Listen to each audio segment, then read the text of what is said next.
All right, welcome back, Know It All Nation. It's the Thinking Fans channel, and as the Thinking Fans channel, we have one of the thinkingest fans of all time, one of my personal favorite friends. We have ButWhyAlyssa. Alyssa, welcome back. Hey Dave, thanks for having me back. Last time was good.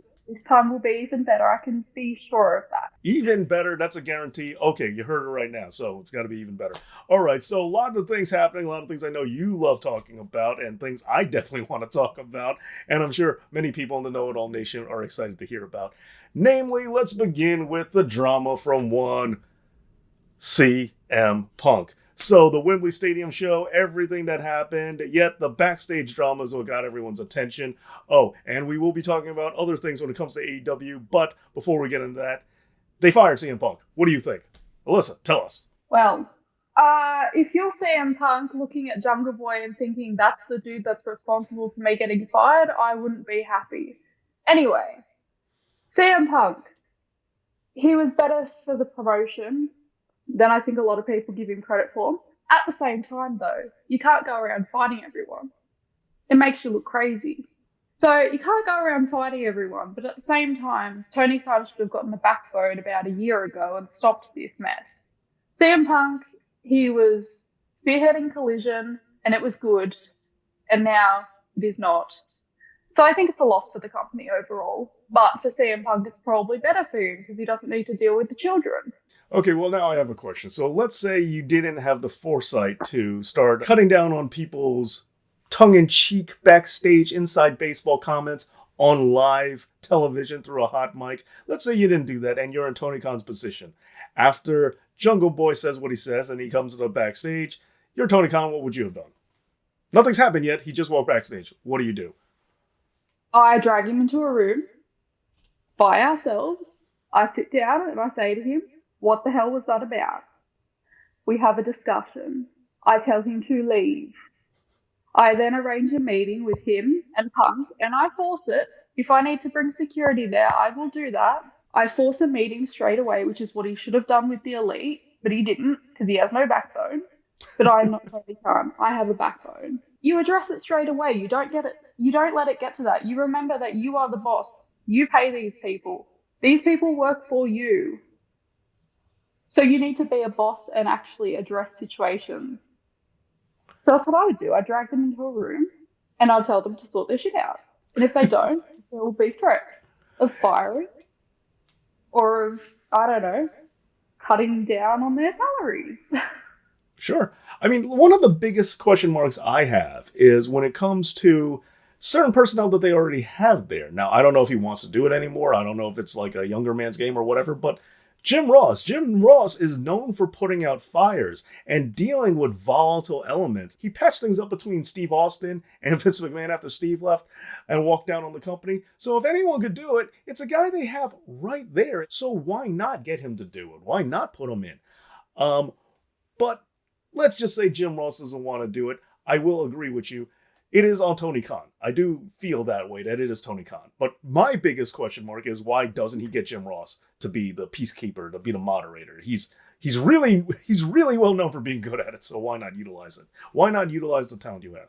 Okay, so you would have him sit down. Now, let's say hypothetically, speaking of having a backbone, so let's say, look, we don't know what happened backstage, if anything happened backstage. Allegedly video exists, but then again, in the wrestling world, everything is always allegedly. Everything is Yeah. allegedly. So And let's say, felt his life was in danger. right, allegedly. So let's say there was a backstage confrontation. Things got physical. What do you do Yeah. now if you're Tony Khan? Send them away from the building, arrange a meeting, confront the problem head on. Get them out of there because you don't want shit leaking to the dirt sheets. You don't want stuff getting out of hand and becoming a problem. They had this huge show, a monumental feat, and it all got overshadowed by drama. You get them out of there. But That's who do what you? you do, But boss. who do you punish, if anyone, and how severely do you punish them? You punish both of them. I think that you need to punish both of them because at the end of the day, Jungle Boy went out on live television and made everything about himself. And Punk did not deal with the problem in a manner that is conducive to resolving shit. So in But my opinion, let's just say, Jungle Boy got into his face and he just defended himself. Is that necessarily bad? Let's say that's what happened. I think that with Punk's history recently, I don't think it paints him in the best light. Well, sure, but let's just remember, the Bucks and the Elite came to his locker room. Jungle Boy, again, I wasn't there. I have no idea, but allegedly got to him. These are people going to him. Is there anything wrong with a man defending himself? There's nothing wrong with him defending himself. I just think that there's other avenues you can take. That being said, it's the wrestling industry. Backstage fights happen. People get heated. It's a bunch of wrestlers in a locker room with egos. I don't think the fight is the end of the world. And I don't think defending yourself is a bad thing. I just think that with the scale of events that have been happening recently, you would look bad as a boss to not punish both of them. And Tony Khan has already shown so much weakness as a boss that he couldn't really afford to make himself look bad. I think that you punish both of them, but I don't think you fire Punk. I don't think that's the solution. And talk to everyone, not just Jungle Boy, because this is a bigger issue. It was the Elite too. You needed to get all of them together. And he didn't. No, I completely agree with you. They should have done this last year. Things should have been worked out a long time ago. And you definitely shouldn't be tolerating any kind of mouthing off on the microphone. But I'm also in the mindset, as you said, it's a wrestling locker room. I don't care that people get into fights. I'm running this. And I know this is like a Vince McMahon thing that some people really don't like. But I'm okay with it. I think I'm like, cool, they're going to throw down. This gives me firsthand knowledge of who would win in a fight if I'm going to book these two together. At least now I know. And furthermore than that, also to the point, not only do you have two guys fighting it out in real life, letting you know who's going to win what, but you also have the best seat in the house if you're Tony Khan. I wouldn't look at it that my life is being threatened. I'm looking for the show. This is what I hired these guys to fight for in the first place. Now I'm getting a shoot fight. I'm in. Give me some popcorn. Forget about that stuff. But now I think it's interesting. You talked about how things look, how things appear from an outside point, especially what does Tony Khan look like as a boss? Because that leads me to my next question. When we're looking at AEW now, is the honeymoon period over? How does the company look? What do you think the optics are? What do you think the reputation is for this company as a whole, especially now? And since you brought it up, the whole Wembley thing has been overshadowed. And furthermore, some information about Wembley has also come out that might not be helping the whole situation. So what do you have to say about all that? Well, yeah. Loaded question. Period died when CM Punk went out on that media scrum. I think that was when a lot of the peaceful AEW locker room theory went out the window because you just saw it blow up in their faces. And Tony can't sit there and did nothing. I still think that the biggest issue with AEW is Tony Khan, quite frankly. But I think that the honeymoon period has been over for a year now. And even before that, if you paid enough attention, but I think in the public view, that's when it ended. I would say I think it's been over for a while as well. I noticed that how much backlash I got for just criticizing AEW quieted down a lot.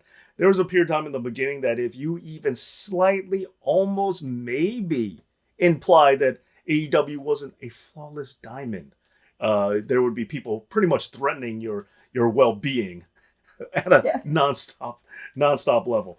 But yes, I would say the honeymoon period is over as well. But what about the Wembley attendance record or lack thereof? How do you think this plays into the whole reputation that AEW has and what people think of the product and the company as a whole? So I think that when AEW, I think this is part of a much bigger issue. So I think that when AEW was first built, they built their identity so heavily off the back of WWE's negative image. So from that moment on, everything has been this competition, right? Yeah.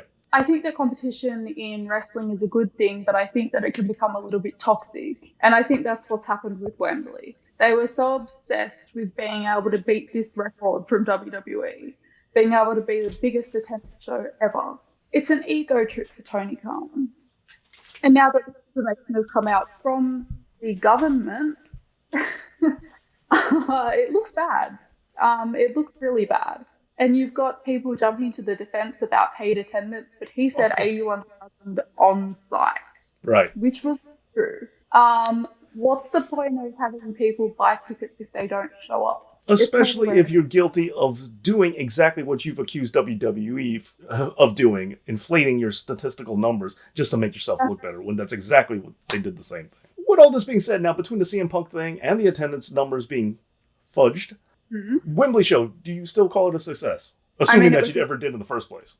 It was a success for what it was, but it was an outlier. It's not indicative of any success other than that night. A lot of people came. 72k is still a good number. It's still a success as a standalone show. But as anything else, no. Because it made no difference to the American market. It attracted a ton more drama to AEW and bad PR that they did not need. So yes, it was a success in and of itself, but everything else around it, no. Were the pros outweighed by the cons? No pun intended with the word con. No, I don't think so. No. Okay, just checking. So in and of itself was a success, but everything else outweighed it.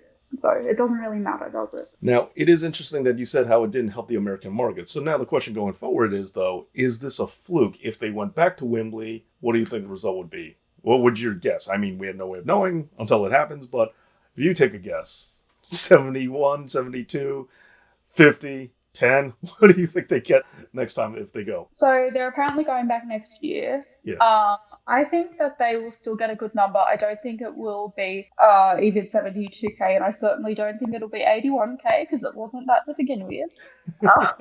I agree. I think that they'll still draw a big crowd though, because the UK market has been somewhat starved for years. Oh my goodness, yes. Major wrestling. So yeah, I think they'll do anything to see anything, quite frankly.